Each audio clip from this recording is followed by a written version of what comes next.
What's going on, YouTube? Welcome back. In this video, I want to talk about how rich people are buying up every single asset, and I'm not just talking about Bitcoin. So let's get into the video. So, more people experiencing homelessness for the first time. Why is that? Well, the fact that people used to be able to come to America, work hard, get a big house, a couple cars, and raise a beautiful family, right? That was known as the American dream. Now, people working 2, 3 jobs, struggling to live in a box apartment, struggling to buy food. It's very unfortunate. Now, housing costs continue to drive inflation even as food price hikes slow. And we're still seeing food price hikes just at a slower rate.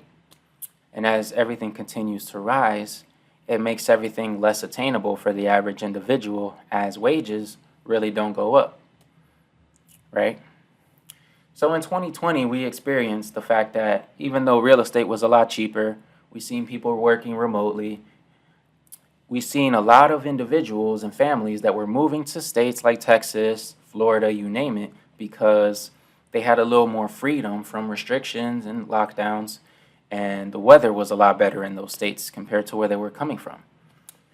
Also, people were working remotely. But another thing that I want to mention is, let's just put this in a perspective though. What about the wealthy people? We're starting to see more of a disparity between rich and poor, right? As the middle class continues to dwindle and buying homes is less attainable for the average individual. Well, check this article out. As a global emergency has been declared over a new Mpox outbreak, what do we need to know?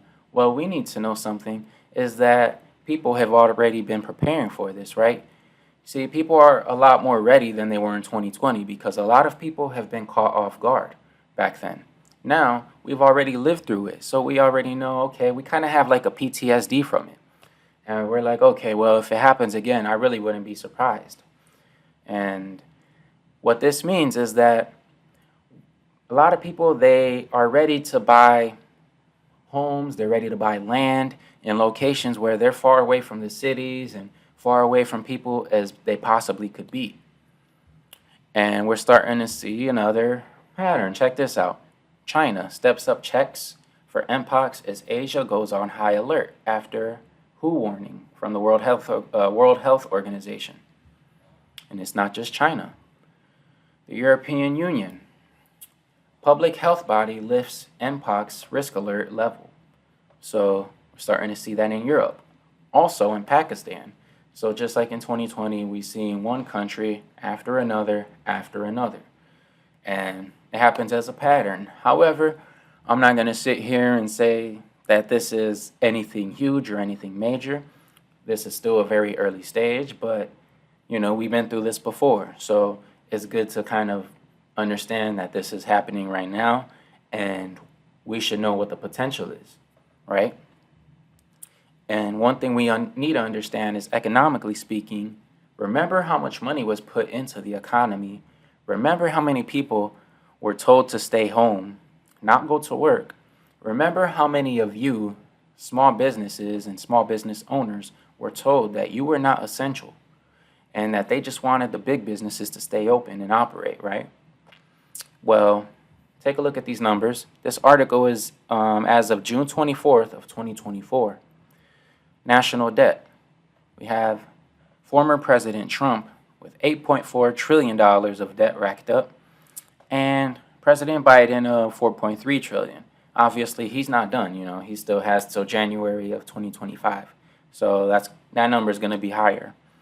However, these two presidents are obviously to blame for the amount of inflation in the economy right now. But Biden's going to get a majority of the blame because he's in office right now. I'm not a political person. I'm not going to sit here and pick sides because obviously if you were to ask me, I would just tell you, they're both to blame. They're just, two wings of the same bird. But that doesn't matter. At the end of the day, what matters is that if we go through one of these situations again, what that means is that the current inflation we're dealing with is going to be nothing in comparison to the inflation we would see if we were to go through this problem for another 2 years and we dealt with another what. That would be another 6 trillion, $8 trillion added to the world economy as far as debt. Now, let's just say that were to happen, hypothetically speaking. Um, what does that mean? That means the United States would be going through something called hyperinflation. If you think things are expensive right now, try tripling, quadrupling, or even more than that, the prices you're paying currently for gas, for groceries, rent, and just remember your wages are not going to be matching that. All right? So, billionaires, what are they doing? They're not just buying Bitcoin. I talk to you guys every single day about Bitcoin being bought up by institutions, by whales. Billionaires investing in farmland. Here's why. What does farmland have? It has the potential to grow food. A lot of farmland, it might have a little body of water on it. Water is probably the most important resource on the planet. You're able to use farmland. You can build on it. You can use it to store stuff. Farmland has a lot of use case scenario, right? Especially if you're far away from the city, because in a situation like that, you can get as far away from people where certain, diseases and stuff can spread, right? Now, that's a very important investment. And the fact that they can afford it and a person struggling to live in a box apartment can't afford it just makes it very much more difficult. Another asset class, gold. Who do you think is buying large amounts of gold? It's not your neighbor who works at Walmart. We're talking about wealthy individuals. And gold prices as of August 16th, yesterday, these prices hit a record high.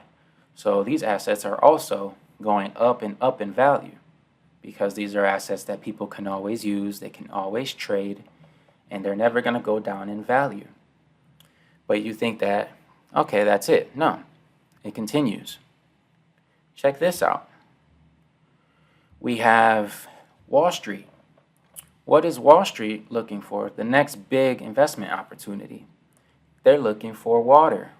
Well, water, like I said, the most important resource on the planet. And we have Wall Street looking to just buy it all up, right? And they're not the only ones. But we can see that. Another important resource that people need is a place to live. And that's already becoming difficult for the average person. People are struggling to pay rent. And that was the article that I started off with, people becoming homeless. Well, Wall Street has also purchased hundreds of thousands of single-family homes since the Great Recession. So what does that mean for rental prices? We obviously know. Has rent gotten any cheaper in the last 20 years since the Great Recession?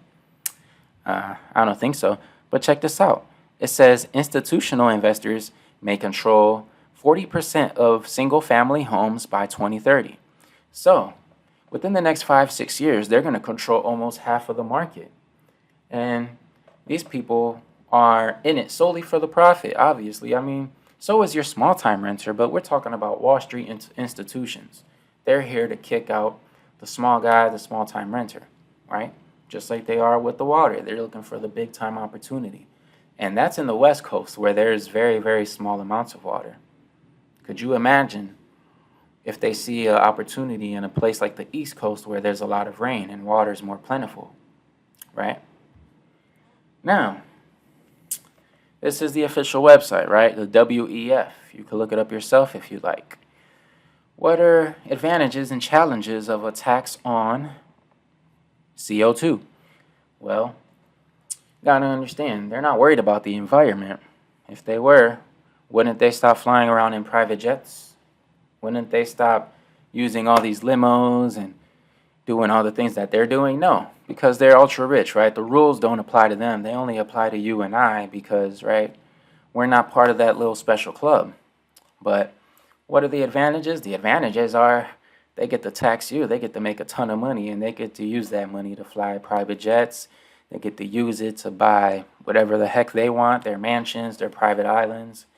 That's the real advantage. The real challenge to it is the fact that a lot of people are going to resist them because people don't like getting ripped off and screwed over.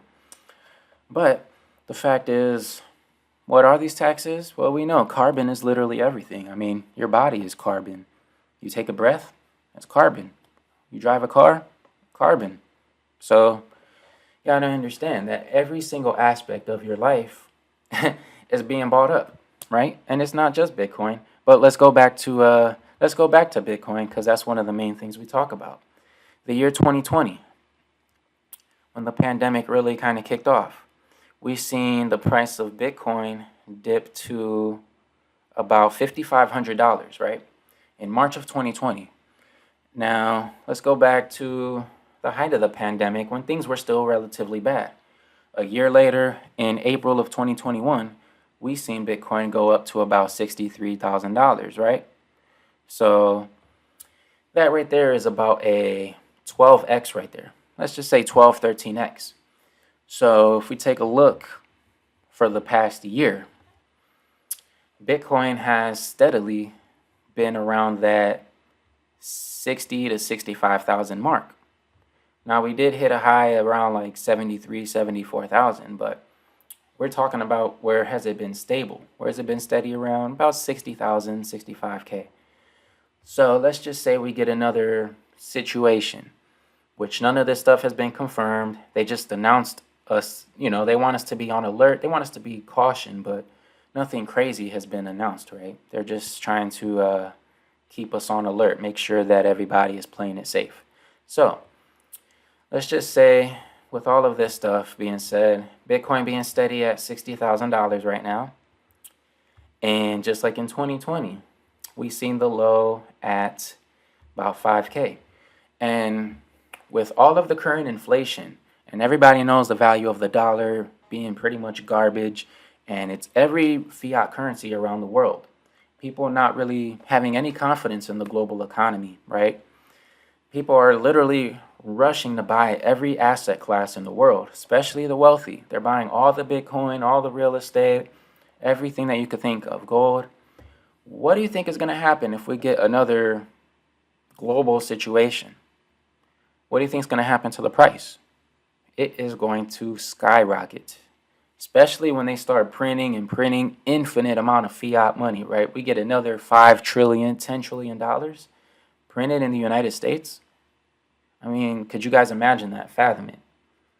Guys, it is going to be ridiculous. And I'm not saying that's going to happen.